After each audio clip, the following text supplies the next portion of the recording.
The real reason why you're in debt isn't because you're not making enough money, you're not saving enough, or that you're not budgeting. There actually might be a deeper reason as to why you're in debt, and it has very little to do with budgeting or not budgeting. And just maybe you've tried every budgeting trick in the book, apps, spreadsheets, whatever, and you're still in debt. And I know you don't need another save money and budget lecture. You already know that. So why are you still stuck? And so in this video, I'm going to unveil a deeper problem that has nothing to do with money, something you might not have considered or even imagined. And I feel uniquely positioned to share this with you, the hero of the story, as I've experienced the same feeling of being stuck in debt and being out of control when it comes to finances. By the way, I'm Sam Kwok, one half of the Kwok Brothers. I spent the last decade teaching and sharing financial concepts to help people make better decisions with finances as a certified credit counselor and a certified financial education instructor. But before we dive any further, we have to understand something very important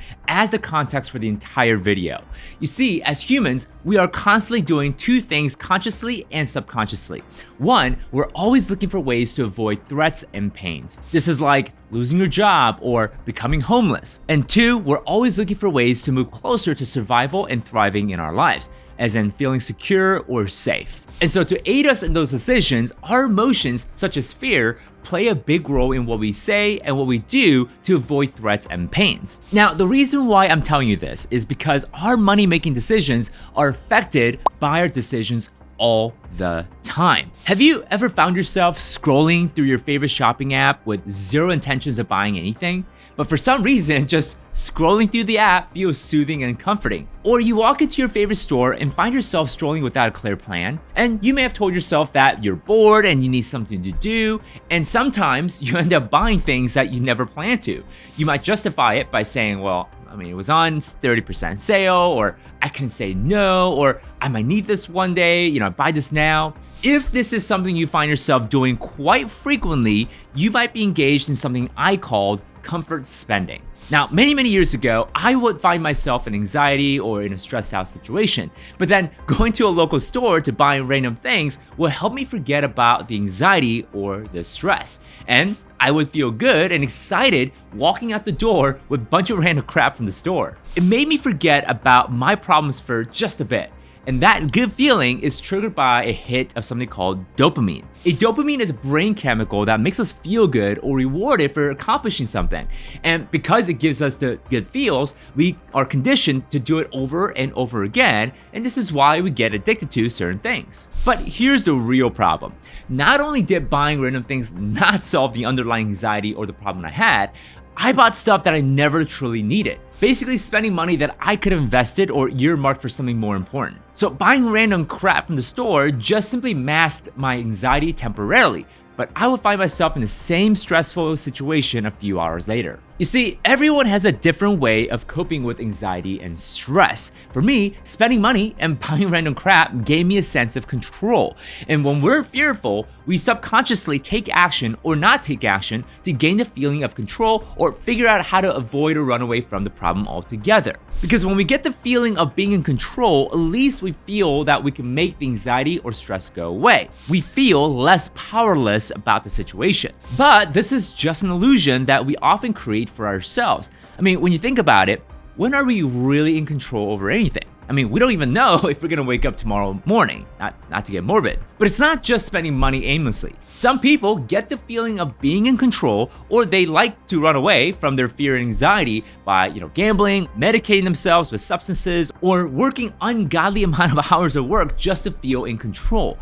All to mask the fear and anxiety that isn't going away, and comfort spending is just one of many ways that people pacify their anxiety and pain, but it's only temporary and the pain still persists. And so this might just be the real reason why you're stuck in debt. You might be spending money as a coping mechanism or a crutch to temporarily relieve anxiety, stress, or even boredom. So I'm here to tell you that just by recognizing this as a cause could be the first step towards solving the real underlying issue. A client of mine had a similar problem where she would feel the urge to spend money.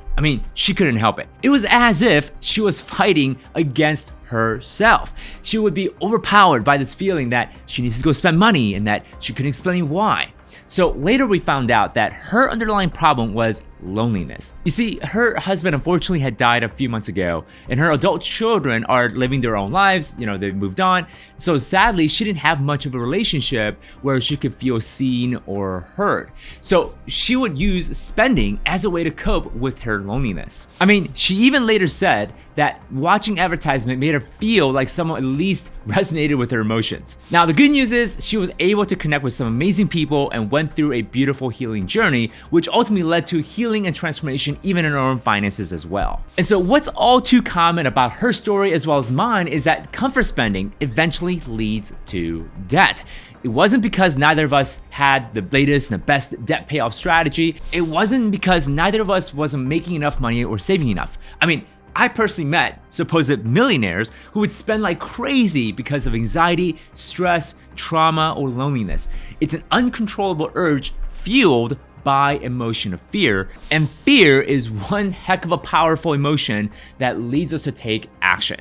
And I rarely meet anyone who is emotionally healthy face a self-inflicted financial challenge. So personally for me, it wasn't until I got to the source of my fear and anxiety that I got to solve my comfort spending problem. For me, the source of the fear was rejection. I was living in fear that I wasn't enough and that I would disappoint people simply because of who I am. And because I was in a constant state of anxiety and fear, not only did it affect my financial decisions, but it also affected my relationships, my profession, and even my physical health. And once I dealt with the fear and anxiety, it no longer became difficult for me to budget, to follow a plan, and to make better decisions overall. You see, no amount of financial hacks or financial literacy is going to fix a deeper issue that you have. You're only going to be scratching the symptoms, not the root cause. So for me, the way that I overcame my fear and anxiety at the time was to stop believing in the lies that I made up for myself. So some of you already know this, that I have a faith background, I'm a Christian, I follow Jesus, and many of you share the same faith.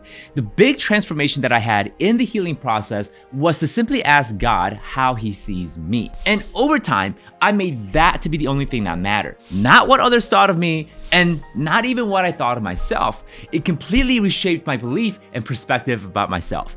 And that led to no longer having to get trapped or tripped up by my fear and anxiety. And because I no longer have to get tripped up by the same fear and anxiety, I no longer need to comfort myself by spending my way at a store or online apps. And don't get me wrong, I still deal with varying degrees of fear, stress, and anxiety from time to time.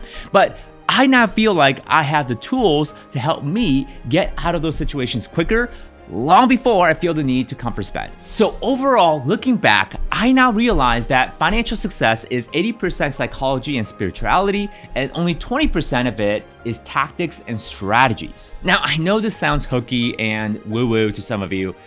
I get it, but it's just true. I mean, you don't have to be a spiritual or faith-driven person to believe that fear could drive people to make poor decisions. I mean, I once met a man who fell into the addiction of drinking because he was scared of being rejected by his loved one, an aftermath of an early childhood trauma he went through. So every time he felt triggered by some kind of rejection or almost a rejection, he would find himself drinking his way out of that anxiety and fear. So most of you watching this already know that you should budget, spend less than you earn, and don't make unnecessary purchases. But you tend to forget or deliberately not do it because you're subconsciously facing a deeper issue. I mean, if you ask a person addicted to drinking if they should quit, they already know the answer. Now, I want to be clear that you don't have to feel ashamed or guilty for feeling stressed out or fearful. It's part of being human, and everyone needs grace and a little bit of compassion. So the first thing that I did was to recognize the deeper emotion and the fear that drove me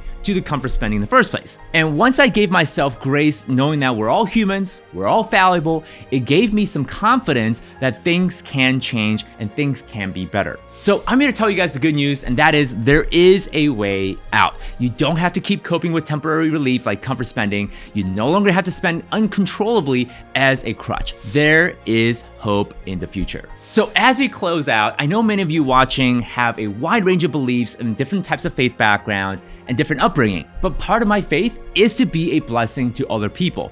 So for all those watching, I'm gonna pray a blessing over you that God of peace and truth will reveal the lies that are creating the fear and anxiety in the first place.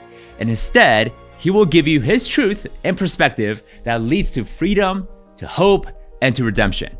And so with that, my friends, be blessed and live in freedom from all kinds of burdens, and we'll see you in the next video.